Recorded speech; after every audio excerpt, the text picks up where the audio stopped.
l'expérience Brooklyn. De retour chez moi à New York. Bien sûr, si j'étais sereine comme ça, c'est parce que j'ai fini par trouver le logement. À moins d'une semaine de l'arrivée, merci Louisa et Maureen. Je me suis mise en mode focus direct encore. Et j'ai surtout KO. Dès le lendemain, j'étais dans le bain direct. Je faisais mon retour.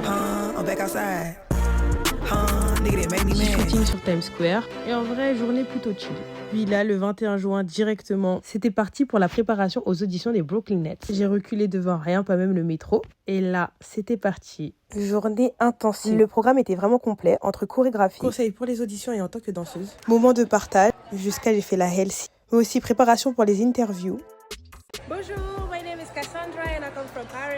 C'est probablement une journée dont je me rappellerai toute ma vie parce que c'était si enrichissant. On avait vraiment passé une journée en tant que Brooklyn Nets. Tout avait été détaillé de la chorégraphie au look en passant par les interviews. En vrai, ce qui avait été dur cette journée-là, c'était que j'avais encore le décalage horaire, la concentration sur l'anglais toute la journée et sur les informations à prendre en même temps. J'étais épuisée, mais croyez-moi, ça avait vraiment valu le coup. Le lendemain, j'étais de sortie directe, obligée d'aller voir les autres danseurs de la compagnie dans laquelle j'étais entrée en novembre.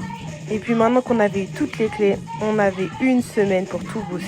J'avais pris une salle directe pour répéter.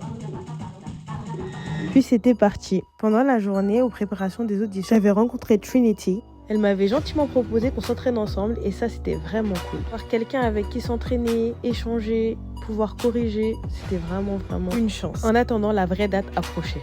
En vrai, je savais pourquoi j'étais venue. Donc, je me préparais au max. Les coachs nous avaient également parlé du look. Donc, j'essayais d'être au mieux préparée. Je continuais à prendre des cours et à faire des rencontres avec d'autres danseuses qui allaient faire les auditions. Et surtout, je m'entraînais. J'évitais tous les fast-food aussi. Vient le jour J. J'étais prête pour les auditions.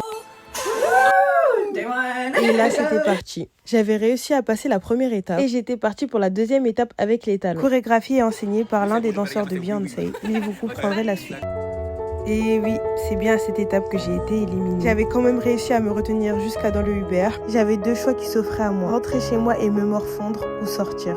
J'avais décidé d'aller au Red Bull Event et d'apprendre à faire du double dutch. Non, plus sérieusement, j'avais clairement mal au cœur. Mais une seule chose était sûre, j'avais donné le meilleur de moi-même. J'avais même pu ramener mon style. Quelque chose de différent, mais ce n'était pas passé pour cette fois. Cela voulait juste dire que je devais travailler encore de nouvelles choses. Malgré la fête, ma tête était ailleurs. Mais n'oublions pas deux choses. Il n'y a pas de réussite sans échec. Et l'échec, c'est de ne pas essayer.